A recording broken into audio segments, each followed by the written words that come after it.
सेविका का नाम ये कंबोजलाल है, कैसा ही रंगो रूप है पैसा ही माल है।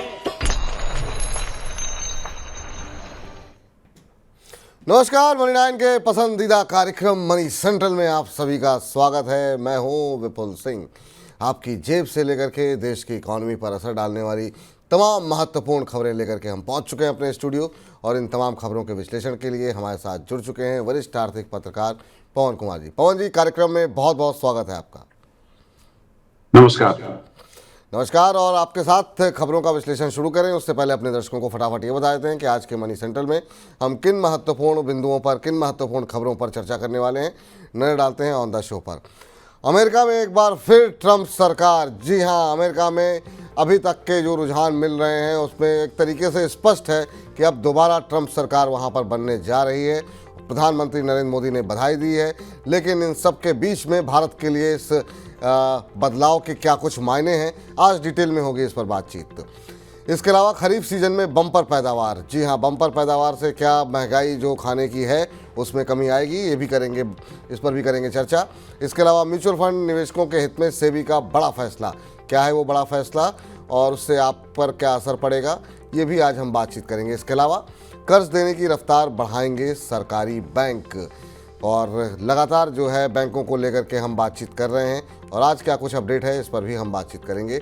WTO में पाक ने मिलाया भारत से हाथ, और इस हाथ मिलाने के पीछे क्या कारण है और इसके क्या मायने हैं, ये भी आज की चर्चा का विषय होगा।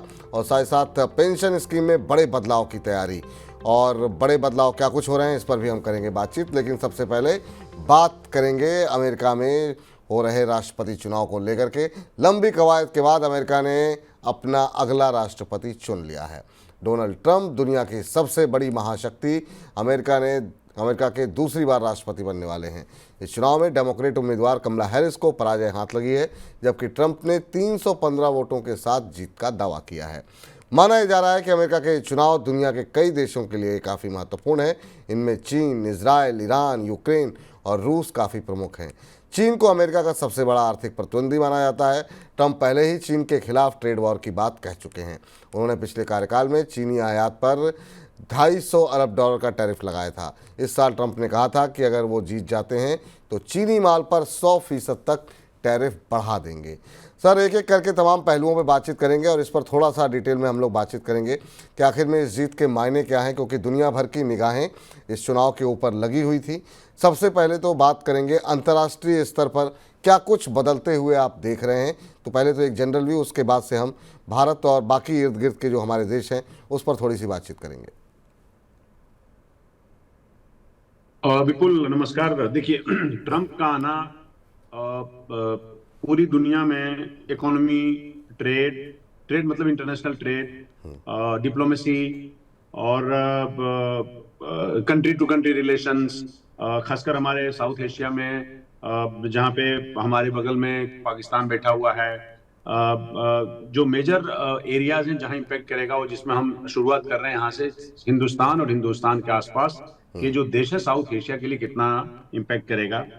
चाइना के लिए बहुत बड़ा बदलावकारी होगा। बाकी और उस रेंज में जैसे जापान है, ताइवान है, जो दूसरी और ईस्ट एशियन कंट्रीज हैं, वहां पे शायद इतना बड़ा फर्क न दिखे, पर चाइना के लिए बहुत बड़ा बदलाव होगा ये। इसके साथ ही साथ आप देखिएगा कि यूरोपियन यूनियन के लिए बहुत बड़ा बदलाव होगा। मतलब वो इस तरह का है कि वो इस मुगालते में न बैठे हैं कि अमेरिका उनके लिए बड़ा एक तरह से फ्रेंडली बिहेव करता है, तो वो बच जाएंगे। जो अगर ट्रंप की पॉलिसी में बदलाव अगर होगा, उसमें चाहे आप उसमें चाहे आप डिप्लोमेसी की बात कर लें, पॉलिटिकल इम्पैक्ट की बात कर लें, उसके इम्प्लीकेशंस की बात कर लें, या इकोनॉमिक चेंजेस की बात कर लें, इंटरनेशनल ट्रेड की बात कर लें, तो यूरोपियन यूनियन, आपको याद होगा कि ट्रंप ने अपने पेंसिल्वेनिया के भाषण में यूरोपियन यूनियन के लिए क्या कहा है। साथ ही साथ ये मेक्सिको के लिए एक बड़ा समझिए कि उसके लिए बदलावकारी होगा, इन द सेंस कि आजकल चाइना मेक्सिको के जरिए ट्रेड और इन्वेस्टमेंट में के रास्ते अमेरिका में घुसने की बहुत तैयारी कर रहा है। तो ये जो जियोग्राफिकल रीजन जिसकी बात मैंने आपसे की, यहाँ सब जगह आप इम्पैक्ट देखेंगे, इसका इम्प्लीकेशन सीरियस होगा, चाहे डिप्लोमेसी में, चाहे ट्रेड में, चाहे इकोनॉमी में। जी सर अब जरा भारत के लिहाज से थोड़ी सी बात करते हैं। भारत के लिहाज से अगर देखें तो ट्रंप के लिए जो ट्रंप के आने के बाद जो सबसे बड़ी चुनौती दिखाई दे रही है वो है टैरिफ को लेकर के। बहुत लोग काफ़ी सारी बात कर रहे हैं और ये कहा जा रहा है कि भारत उन्होंने कैंपेन में जो है भारत को लेकर के कहा था कि ट्रेड को लेकर के भारत की जो है पॉलिसी को लेकर के उन्होंने कुछ एक टिप्पणियाँ की थी। आपको लगता है कि यहाँ पर थोड़ी सी समस्या जो टैरिफ को लेकर के है वो हो सकती है, और भारत के लिए क्या व्यापार अमेरिका और यूएस के बीच में वो किस तरीके से देख रहे हैं आप? ये आप उसका हवाला दे रहे हैं जिसमें ट्रंप ने कहा था कि इंडिया जो है वो टैरिफ किंग है। टैरिफ किंग है, वेरी बिग ट्रेड अब्यूजर जैसे शब्द का भी इस्तेमाल शायद उन्होंने तो किया था। वो सही बात है। करीब 1.5-2 महीने पुरानी बात है जब ये रैली में उन्होंने ये बात कही थी। देखिए ये बात भी सही है विपुल, हम लोग आप इस देश में रहते हैं, लेकिन आप जब देखिएगा पूरी दुनिया के इकोनॉमी को देखिएगा और फिर जब देखिएगा कौन कितना टैरिफ लगाता है, तो हम लोग बहुत हाई टैरिफ लगाते हैं। इस बात को मानिए। देखिए देशभक्ति अलग बात है और जो सच्चाई है उसको भी माना जाना चाहिए। तो आप जब इस टैरिफ पे बात करते हैं तो मैं ये देखता हूं कि भारत को पहले ही ट्रंप ने चेताया है अलग अलग मोर्चे पे कि हम अगर वापस लौटते हैं तो हम टैरिफ को करेक्ट करेंगे। टैरिफ को करेक्ट करेंगे। करेक्ट करने से मतलब हुआ कि वो जहां लगता है उसको कि ठीक होगा बढ़ाना वहां बढ़ाया जाएगा, और मेरा ऐसा अंदाजा है कि कुछ जगह पे शायद उसको करेक्ट करने में शायद हो सकता है टैरिफ नीचे भी जाए। लेकिन ये हैविंग सेड दैट मैं ये कहूंगा कि हिंदुस्तान को एक मौका मिलेगा कि टैरिफ को कैसे एडजस्ट किया जाए। मतलब क्योंकि अब आप नए रेजिम में घुस रहे हैं, ये दूसरी दफा ट्रंप वहां आए हैं एक टर्म नागा करने के बाद। ये 100 करीब 139 साल बाद ऐसा हुआ है विपुल, जब वहां का राष्ट्रपति हर राष्ट्रपति जो दोबारा आया है वो अपने टर्म के तुरंत दोबारा आ जाता था, पर ये दूसरे राष्ट्रपति हैं जो एक टर्म रहे और बीच में कोई दूसरा राष्ट्रपति रहा और फिर उसके बाद ये राष्ट्रपति बनेंगे। ये दूसरी दफा हुआ है अमेरिका के इतिहास में जी। तो वो जब एडजस्ट होगा, हम जो नए रेजिम में हम एडजस्ट करेंगे और उसके हिसाब से मैं ये देखता हूं कि टैरिफ में हिंदुस्तान को एक तरह से कहीं कॉम्प्रोमाइज का रास्ता अपनाना पड़ेगा। क्योंकि ट्रंप पहले भी इस बात को आजमा चुके हैं टैरिफ को बढ़ा करके और देख करके कि भारत जैसा बिहेव करता है ठीक उसी प्रकार से अमेरिका उसके साथ बर्ताव करेगा जहां तक टैरिफ का सवाल है। तो ये तो हो गई टैरिफ की बात। अब आप देखिए वहां पे मैं पहले आपसे ये कह रहा था कि जो चाइना +1 की पॉलिसी से हिंदुस्तान को लाभ होगा, ये मुझे थोड़ा पॉजिटिव एरिया दिखता है। बाजार की आप बात कर ले, मुझे लगता है कि जो बाजार में जो FIIs भाग रहे हैं, जो इन्वेस्टमेंट हमारा वो अमेरिका में ट्रंप के आने के बाद मुझे लगता है कि हिंदुस्तानी बाजार थोड़ा और बेहतर होगा। उसमें से आप ट्रेड के इम्पैक्ट को भी शामिल कर सकते हैं। अब H1B वीजा वो जो है वो एक हमारा इंपॉर्टेंट एरिया है। उसमें आप देख सकते हैं कि H1B वीजा पे ये सरकार थोड़ी सख्त होगी, तो आप उम्मीद कर सकते हैं कि जो IT कंपनी के लोग जो यहाँ से अमेरिका काम करने जाते हैं वो उनको यहाँ से काम करना पड़ेगा और IT कंपनी पे इम्पैक्ट ये होगा, शायद उनको ज्यादा पैसे पे लोग वहाँ हायर करने पड़ेंगे। तो वो एक मेरे ख्याल से मुझे लगता है कि छोटा सा इम्पैक्ट मैं देखता हूँ जहाँ पे जो इस देश की IT कंपनी उसके खर्चे बढ़ सकते हैं। इसके अलावा जो ट्रेड की बात है तो अमेरिका में मैं ये देखता हूं कि वहां पे महंगाई बढ़ सकती है। जब आप टैरिफ बढ़ाएंगे तो आप उस दिन मैं आपसे ये कह रहा था कि एक स्टडी के मुताबिक एक अमेरिकी कम से कम एक साल का $1700 ज्यादा खर्चा करेगा, और अगर इन टैरिफ से ट्रंप ने छेड़छाड़ की तो वहां आने वाले सामान ज्यादा महंगे हो जाएंगे। तो अब मैं ये कह रहा हूं कि तो उसका इंपैक्ट आप डायरेक्ट देख लीजिए कि हिंदुस्तान से क्या होगा, प्लस जो रेट महंगाई बढ़ेगी वहां पे, महंगाई वहां पे बढ़ेगी। मैं आपको अभी ये बात बता रहा हूं, जब महंगाई बढ़ेगी तो क्या क्या उसके इम्पैक्ट होंगे उसको आप मल्टीप्लाई करके समझ सकते हैं। एक तो सर अब बिल्कुल आपने सही कहा, और इस पर जो है हमने देखा सितंबर अक्टूबर के आसपास एक रिपोर्ट नोमेरा ने की थी, पब्लिश की थी, और उसमें कहा गया था कि टैरिफ का नुकसान जो है जो एक्सपोर्ट करने वाली कंपनियां उनको थोड़ा बहुत हो सकता है, लेकिन जो अभी आपने जिक्र किया चाइना +1 जो है पॉलिसी, उसका काफ़ी बेनिफिशियरी जो है वो इंडिया हो सकता है। वो कई सारे सेक्टर ऐसे हैं जहां पर कि भारत को उसका लाभ हो सकता है। दूसरा आपने एक जिक्र किया वो उसका तो सीधे सीधे प्रतिबिंब जो है आज शेयर बाज़ार में देखने को मिला और भारतीय बाज़ार में लगातार गिरावट के बाद 2 दिनों के अंदर काफ़ी शानदार रिकवरी जो है देखने को मिली। और आज की अगर हम भारतीय बाज़ारों की बात करें तो निफ्टी के अंदर ही अंदर अगर हम देखें तो 280-290 अंकों की तेज़ी जो है देखने को मिली बाज़ार के अंदर। भी अगर थोड़ा और स्पेसिफिक होकर बोलें तो 270 अंकों की तेज़ी निफ्टी के अंदर जो है वो देखने को मिली। तो क्या ये मान के चलें कि जो बुरा दौर था भारतीय शेयर बाज़ार के लिहाज से खाली अगर बात करें वो पूरा हो गया है और अब जो विदेशी मेहमान हैं वो दोबारा आते हुए दिखाई देंगे भारत में? अभी देखो, अभी ये कहना बड़ी जल्दबाजी हो जाएगी विपुल, पर मतलब कोई ऐसी मारकाट और मैसेकर में इंडियन स्टॉक मार्केट में नहीं देखता हूँ। कुछ लोग ये कह रहे हैं कि मार्केट यहाँ से कुछ रिपोर्ट्स आपने पढ़ी अखबारों में छपी हुई, कुछ लोगों कुछ ब्रोकरेज हाउसेस के लोग जो इंटरव्यू देते हैं उन्होंने कहा कि साहब यहाँ से मार्केट 20-25% यहाँ से करेक्ट करेगा। मेरी समझ नहीं बनती है कि मार्केट इतना नीचे अभी जाएगा क्या। देखिए, हिंदुस्तान में जो फंडामेंटल्स अभी खराब नहीं है, बिल्कुल, ये सरकार की तारीफ करने वाली बात नहीं है, लेकिन अगर आप फंडामेंटल्स देखेंगे इस देश में तो कोई ऐसे नहीं खराब हैं जिससे कि कल को ग्रोथ रेट 7.5 की बजाय वो 3.5 हो जाएगा। ऐसे नहीं होने जा रहा है। स्टॉक मार्केट पे भी आप ऐसा इंपैक्ट नहीं देखेंगे कि एकदम से 30% करेक्शन हो जाएगा अगले 2 महीने में। ऐसा भी नहीं होने जा रहा है। बिल्कुल सही कह रहे हैं। हम ये देखते हैं। देखिए, ऐसा है कि हम यूरोपियन यूनियन जो इसकी हम चर्चा कर रहे थे, अब उसमें से खासकर जर्मनी के साथ उनका थोड़ा टिफ है इन टर्म्स ऑफ जो उनके जो महंगी कारें हैं उस पर टैरिफ के मामले में। तो चाइना बैडली इंपैक्टेड होगा, यूरोपियन यूनियन के जो सेलेक्टेड इकोनॉमीज हैं वो बैडली इंपैक्टेड होंगी।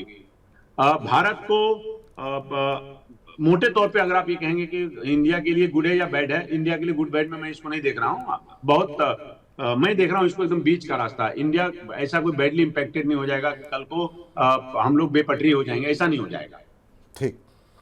और आपने जो मार्केट का जिक्र किया तो मैं अपने तमाम दर्शक जो हैं मैं चाहूँगा इस पर आपकी भी टिप्पणी एक छोटी सी, उसके बाद से अगली खबर पे चलें क्योंकि ये बड़ी खबर है आज के दिन की कि अगर ट्रंप का रुख चाइना को लेकर के अगर हम बाइडेन के मुकाबले देखें तो काफ़ी ज़्यादा तल्ख है चाइना के प्रति, तो निश्चित रूप से वहाँ पर अगर वहाँ का ट्रेड जो है वो प्रभावित होगा ट्रंप के आने से, तो बहुत सारे ऐसे विदेशी निवेशक जो भारत से पैसा निकाल करके चीन में अब तक डाल रहे थे, तो हो सकता है कि क्या ऐसा संभव है कि वो फिर दोबारा जो है चीन से पैसा निकाल करके भारत की तरफ लौटें, क्योंकि उनको ये लग सकता है कि ट्रंप की सख्त पॉलिसी की वजह से चीन के अंदर जो है सेंटिमेंट एक बार फिर से गड़बड़ हो सकता है। देखिए विपुल, ऐसा ही होगा, ऐसा ही होगा क्योंकि चाइना अभी जिस मोड़ पे खड़ा है वहां पे चाइना के लिए चैलेंजेस और अभी बढ़ेंगे। और मुझे इस बात का कोई आश्चर्य नहीं होगा कि जिस स्टिमुलस पैकेज की बात वो कर रहे हैं, अभी इस हफ्ते अनाउंस हुआ, तो कहीं ऐसा ना हो कि ट्रंप के जीतने के बाद ये स्टिमुलस पैकेज का जो पॉजिटिव होना था वो सारा ध्वस्त हो जाए, मतलब नेगेटिव ना हो जाए। तो मैं कहूंगा उसका कोई इम्पैक्ट नहीं हो, वो उसका कोई इम्पैक्ट देखा न जाए इकोनॉमी पे, ट्रेड पे और वहां की जो खासकर जो रियल एस्टेट सेक्टर है उसके ऊपर। तो आप ये समझिए कि जो FIIs यहां से भागे हैं उनके लिए एक ठहराव का ठहर के सोचने का एक मौका है कि क्या हिंदुस्तानी मार्केट में जो रिटर्न आ रहा है वो बेहतर है, क्या मार्केट स्टेबल है, क्या जो कि स्टेबल है। बिल्कुल। उस सूरत में जितनी तलखी चाइना के खिलाफ अमेरिका की है, खासकर ट्रंप के आने के बाद होगी, वो तलखी भारत के लिए नहीं है। तो यहाँ पे एक एडवांटेज हमारे पास। हालांकि उस समय आपने देखा कि 2000 एक स्टडी आई जो ऑक्सफोर्ड इकोनॉमिक्स की रिपोर्ट थी, जिसमें कहा गया कि 2017 से 23 तक चाइना के नुकसान के बजाय, नुकसान होने के बावजूद भारत उसका फायदा नहीं उठा सका, खासकर एक्सपोर्ट्स के मामले में। तो अगर हम उसी रफ्तार से चलते रहेंगे तब कोई फायदा नहीं उठा पाएंगे, लेकिन हम अगर उससे कोई सबक हमने लिया है तो हमको उसका फायदा होगा। बिल्कुल सही कहा सर आपने, और वो फ़ायदा जो है कम से कम शेयर बाज़ार के अंदर दिखाई दे रहा है। बाज़ार के अंदर काफ़ी अच्छी रिकवरी है और अगर अब देखना होगा, अभी तक तो जो एफआईएस के डेटा सामने आए नहीं हैं, और अगर ये एफआईएस के डेटा आज भारतीय बाज़ार में पॉजिटिव निकल के आते हैं तो ये एक साइन होगा, एक शुरुआत होगी कि शायद बाज़ार अपना बॉटम बना चुका है और दोबारा जो है बाज़ार के अंदर एक रिकवरी के चांसेस बनते हुए दिखाई दे रहे हैं। और बाकी और ज़्यादा डिटेल जानकारी के लिए आप हर रोज़ दोपहर 1 बजे हमारे साथ जुड़ जाया कीजिए। तमाम एक्सपर्ट वहाँ जुड़ते हैं और कल की रणनीति और आने वाले समय में अब ट्रंप सरकार बनेगी उसके बाद क्या रणनीति शेयर बाज़ार में होनी चाहिए, उसके लिए आप हेलो मनी 9 के लिए के साथ जुड़ जाइए और अपने प्रश्न आपके जो भी हो दोपहर 1 बजे हमारे साथ जुड़ करके पूछिए। आगे बढ़ते हैं। इस बीच खेती बाड़ी के मोर्चे पर अच्छी खबर आई है। कृषि मंत्रालय के अग्रिम अनुमान के अनुसार साल 2024-25 के खरीफ सीजन में पैदावार बेहतर रहेगी। सीजन की प्रमुख फसलों चावल, दलहन और मक्का का कुल उत्पादन पिछले साल के मुकाबले अधिक रहने की उम्मीद है। इसका मुख्य कारण अच्छे मानसून और ज़्यादा रकबे में फसल की बुआई होना है। पिछले साल खरीफ में चावल का उत्पादन 11.32 करोड़ टन रहा था, जो इस बार ये करीब 6% बढ़ करके 12 करोड़ 11.99 टन, मतलब करीब 12 टन रहने की उम्मीद है। वहीं अगर अरहर का उत्पादन 3% बढ़ करके 35 लाख टन रहने का अनुमान है। मूंग का उत्पादन पिछले साल के 12 लाख टन से बढ़ करके 14 लाख टन रहने की उम्मीद जो है वो जताई जा रही है। इस बीच सरकार ने महंगाई पर अंकुश लगाने के लिए सरकार ने भारत ब्रांड आटा, दाल और चावल की बिक्री का दूसरा चरण भी शुरू कर दिया है। तो क्या सर महंगाई के मोर्चे पर, महंगाई के फ्रंट पर जो खासतौर से जो रसोई की महंगाई है, जो मध्यम वर्ग काफ़ी समय से आंच इसकी महसूस कर रहा है, उसमें कुछ राहत मिलने की उम्मीद अब जताई जाए धीरे धीरे करके, क्योंकि उत्पादन भी अच्छा हो रहा है जी। उम्मीद कर सकते हैं विपुल। जब खरीफ का कल ये देखिए फर्स्ट एडवांस एस्टिमेट बोलते हैं इसको, जो गवर्नमेंट ऑफ इंडिया की तरफ से आता है, मिनिस्ट्री ऑफ एग्रीकल्चर की तरफ से, बड़ा सुकून हुआ जान के कि राइस के अलावा जो राइस नहीं, उसको पैडी बोलेंगे तो ज्यादा अच्छा रहेगा। बहुत राइस बोल के बहुत कंफ्यूजन पैदा होता है विपुल। कोई बात नहीं जी। एक्चुअली सरकार के को भी अपने रिलीज में पैडी ही बोलना चाहिए। तो हम लोग जब जिसमें धान की बात कही गई है, जिसमें जो दलहन है उसकी बात की गई है, जिसमें तिलहन की बात की गई है। देखिए जो इसमें सबसे जो ग्रे एरिया है, जहां पे थोड़ी निराशाजनक प्रदर्शन है, वो केवल मोटे अनाज में, बाकी सब जगह ठीक है। अब राइस, क्योंकि हम लोग राइस का कंजम्पशन हमारे यहाँ बहुत ज्यादा है, इसमें हम लोग बात करेंगे। अभी जब सरकार अपने हिसाब से जब राइस के ब्रांड बेच रही है उस पे आएंगे तो बात करेंगे। राइस का कंजम्पशन हमारे यहाँ ज्यादा है, हमारे यहाँ व्हीट का कंजम्पशन ज्यादा है। तो हम अभी फिलहाल बात कर रहे हैं राइस की। राइस के पैडी के ज्यादा प्रोडक्शन से कम देखिए, जैसे अभी हम लोगों ने एक्सपोर्ट को खोला, उस पर बड़ी कंफर्टेबल सिचुएशन है। जब राइस ज्यादा पैदा होगा तो आप समझिए कि बाजार में आपके पास ज्यादा माल है और प्राइस जो है वो काफी कंट्रोल में रहेगा। सरकार लगातार ये चाह रही है कि किसी तरह से दो चीजों की पैदाइश बढ़ाई जाए इस देश में विपुल। वो एक तो है दलहन और दूसरा है तिलहन। एडिबल ऑयल जो हम लोग नेट इंपोर्ट करते हैं, उस पे निर्भरता उसकी कम की जाए। उस पे काम चल रहा है, अगले कुछ सालों में उसको डबल करने की दिशा में काम चल रहा है, जो अभी देखा आपने कैबिनेट डिसीजन लिया कम से कम 1.5-2 महीना पहले। दलहन का भी वही हाल है। हम लोग चाहते हैं कि दलहन की पैदाइश बढ़े, क्योंकि दलहन भी हम लोग इंपोर्ट करते हैं। मान लीजिए म्यांमार से करते हैं, कनाडा से करते हैं, कुछ और जो जगह है वहां से करते हैं, अफ्रीका से करते हैं।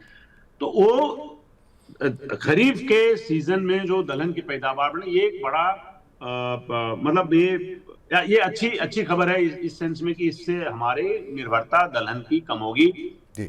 इसके एक सीजन में ऐसा करने से तो नहीं होगा, लेकिन ये सब आज खरीफ के सीजन से जुड़ी जितनी खबरें हैं ये सब उस दिशा में देखिए मार्केट में एक सेंटीमेंट पैदा करती है, और ये बताता है कि शायद जो राइस की महंगाई है उस पर लगाम लगाना ज्यादा आसान होगा। हम लोग बड़े स्टेपल डाइट है हमारे लिए राइस इस देश में, बिल्कुल। तो उस हिसाब से ये तीनों अच्छी खबरें हैं। केवल हमने जैसा कि आपसे कहा कि जो मोटा अनाज है वो उसकी पैदावार थोड़ी कम करके आंका गया है, तो वो एक थोड़ी चिंता की बात है मेरे ख्याल से।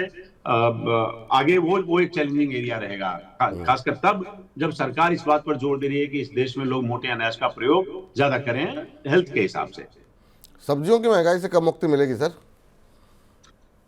सब्जियों की महंगाई देखिए विपुल, अभी मुझे लगता है कि देखिए सब्जी तो जो सप्लाई है आपको पता है बड़ा इम्पेक्टेड होता है, खासकर मानसून के पूरे 2-3 महीने कम से कम नॉर्दर्न इंडिया बेल्ट में जी। उसकी अब मुझे लगता है कि अभी कम से कम जो इस सीजन में जो सब्जियां आ रही है तो पहले से थोड़ा बेहतर मार्केट के रेट थोड़े से लोकली भी घूम के आप देखेंगे तो लगेगा कि शायद थोड़ा सा टूटा है, पर ये पर्याप्त नहीं है मतलब महंगाई से फाइट करने के लिए। तो मुझे लगता है कि इसमें थोड़ी सी और गिरावट आगे 1-1.5 महीने में आ सकती है। 1-1.5 महीने में। चलिए, तो ये मान के चलिए कि अगले 1-1.5 महीने में आपकी जो रसोई की महंगाई से जिससे आप लोग परेशान हैं, उसमें आपको थोड़ी राहत मिलते हुए दिखाई दे सकती है, चाहे वो चावल की बात हो, दाल की बात हो या फिर सब्जियों की बात हो। इस बीच म्यूचुअल फंड निवेश में ट्रांसपेरेंसी लाने के लिए सेबी ने बड़ा कदम उठाया है। मार्केट रेगुलेटर ने कहा है कि म्यूचुअल फंड हाउसों को अपने हाफ ईयरली फाइनेंशियल रिजल्ट में डायरेक्ट प्लान और रेगुलर प्लान योजना के बारे में अलग अलग खुलासा करना होगा। इस खुलासे में डायरेक्ट और रेगुलर स्कीम का half yearly return expense ratio शामिल है। रेगुलेटर ने स्कीम से रिस्कोमीटर में कलर कोडेड सिस्टम जोड़ने को कहा है। म्यूचुअल फंड उद्योग को ये नियम 5 दिसंबर से लागू करने होंगे। सेबी की इस कवायद के बाद निवेशकों को रेगुलर और डायरेक्ट प्लान के निवेश में अंतर समझने में आसानी होगी। इसे क्या एक अच्छी पहल मान रहे हैं सर? क्योंकि बड़ी संख्या में अब निवेशक जो है वो म्यूचुअल फंड में निवेश कर रहे हैं। इसमें बहुत सारे लोग ऐसे हैं जो कि छोटी छोटी बारीकियों को नहीं समझते हैं, तो वो किसी तरह के मिस सेलिंग में ना फंसे, उनको स्पष्ट जानकारी हो, इसके लिए सेबी की तरफ से ये कदम उठाए जा रहे हैं। देखिए क्या है कि ना म्यूचुअल फंड की विपुल आप देखेंगे, अभी हमारे पास मतलब रेडीमेड डेटा नहीं है, पर आप एक जनरल बात, मार्केट आप ज्यादा कवर करते हैं, मार्केट से टच में रहते हैं, मार्केट के लोगों से बात करते हैं, आपको इस बारे में हमसे बेहतर आइडिया होगा। पर हमारी जहां तक समझ बनती है, आप म्यूचुअल फंड में लोगों का ना एक तो ट्रस्ट ज्यादा आजकल है, म्यूचुअल फंड एक ऑप्शंस के तौर पे आया है, तो इसलिए उसमें लोग इन्वेस्टमेंट ज्यादा करते हैं। सेबी के अलावा लगातार आपको मैं बताता हूँ, फाइनेंस मिनिस्ट्री में एक डिपार्टमेंट होता है जिसका काम है, एक अधिकारी वहां पर होता है जो ना कैपिटल मार्केट से कोऑर्डिनेट करता है। लगातार शिकायतें आती रहती थी कि म्यूचुअल फंड में लोग मिस सेल होते हैं, म्यूचुअल फंड में लोग ठगे जाते हैं, जो बोला जाता है वो उससे ज्यादा उस पर कॉस्ट बैठता है। तो काफी टाइम से इस पे लगातार शिकायतें आ रही थी, उससे रिप्रेजेंटेशन आए, तब जाकर सेबी ने अब जाके ये फैसला किया है कि आपको जो डायरेक्ट स्कीम है उसमें भी और जो रेगुलर प्लान है उसमें भी उसको थोड़ी ट्रांसपेरेंसी लाई जाए, कैसे उसका फीस जो है थोड़ा सा उसको लोअर किया जाए। तो ये उस हिसाब से देखिएगा तो जो इन्वेस्टर्स हैं उसके प्रोटेक्शन के लिए, उनकी सेफ्टी के लिए, उनको खर्चों में ट्रांसपेरेंसी आए, उसके लिए ये करना बहुत जरूरी हो गया था। इससे एक तो मार्केट म्यूचुअल फंड में जो निवेश करते हैं उनका भरोसा पैदा होगा, और मुझे लगता है कि थोड़ी अवेयरनेस आएगी तो लोग ये भी समझ सकेंगे कि ये ऐसी जगह है जहां पे ट्रांसपेरेंसी बहुत ज्यादा है और सेफ्टी बहुत ज्यादा है, तो लोग शायद हो सकता है आगे जाके इन्वेस्टमेंट ज्यादा करें। पर जो कदम उठाए गए हैं वो आप ये देखेंगे तो वो निहायत निवेशकों के पक्ष में है। बिल्कुल निवेशकों के हित में है, और लोगों को ये पता रहे कि अगर वो डायरेक्ट निवेश कर रहे हैं, डायरेक्ट प्लान ले रहे हैं, तो वहाँ पर हाई रिटर्न होता है, लेकिन वहाँ पर हो सकता है कि आपकी जो समझ है वो उतनी अच्छी ना हो। तो हाँ, क्योंकि इससे बिल्कुल कॉस्ट स्ट्रक्चर का पता चल पाएगा। जैसे मान लीजिए जिसकी बात कर, कलर कोड की बात कर रहे हैं, उससे एक विजुअल क्लैरिटी आएगी, तो जो ज्यादा समझदार नहीं भी है ना, वो भी फिर ये सब देख के मतलब आसानी से समझ पाने की हालत में होगा। मतलब देखिए उद्देश्य यह है कि इसको टेक्निकली मतलब बहुत कॉम्प्लिकेटेड प्रोसेस ना रखा जाए, इसको आसान करिए। भाई हम लोगों का क्या काम है, अब हम पत्रकारों का क्या काम है, आप क्या करते हैं? हम करते हैं एकदम कॉम्प्लिकेटेड खबर को भी एकदम आसान जबान में आप समझाते हैं, बिल्कुल तोड़ के ब्रेकअप करके कि इसका इंपैक्ट क्या होगा, कौन इसका फायदा उठाएगा, वगैरह वगैरह। बिल्कुल यही काम सेबी ने किया है। ठीक। इस बीच वित्त मंत्रालय ने सार्वजनिक क्षेत्र के बैंकों से क्रेडिट ग्रोथ की रफ्तार अब बढ़ाने को कहा है।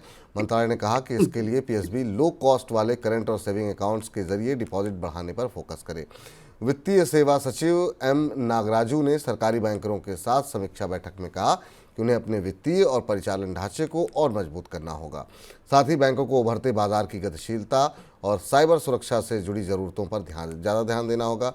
इस बैठक में बैंकों के सामने आने वाली चुनौतियों और उनके समाधान पर चर्चा की गई।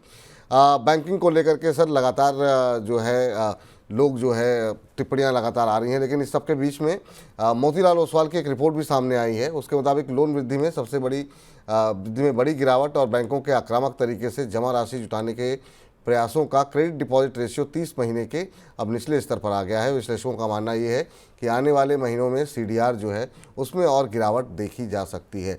ये वो कंसर्न है जिसकी वजह से सर हमने देखा कि बैंकिंग शेयरों में काफ़ी गिरावट रही और बहुत सारे विश्लेषक बैंकों को लेकर के काफ़ी चिंता जता रहे हैं।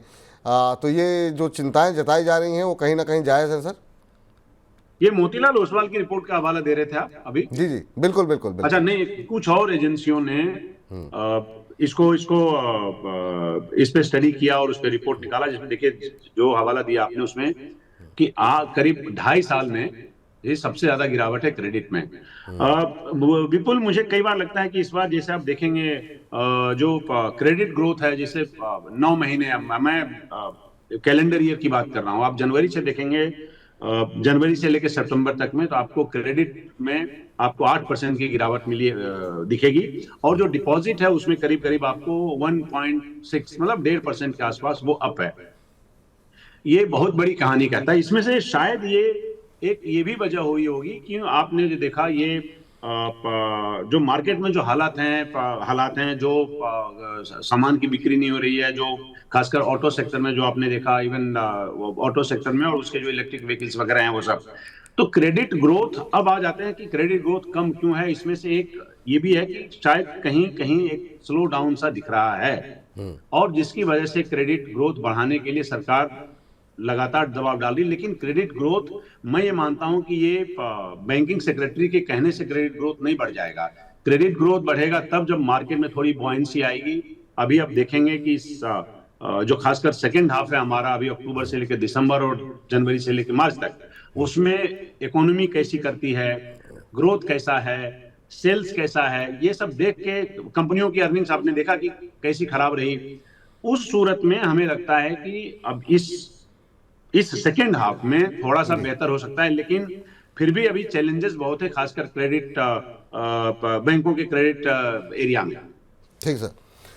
इस बीच विश्व व्यापार संगठन WTO में भारत और पाकिस्तान ने हाथ मिलाया है। जी हाँ, खाद्यान्नों के सार्वजनिक भंडारण से जुड़ी चिंताओं को खत्म करने की मांग को लेकर के भारत, पाकिस्तान और श्रीलंका WTO के सामने एक साथ कंधे से कंधा मिला करके खड़े हो गए हैं।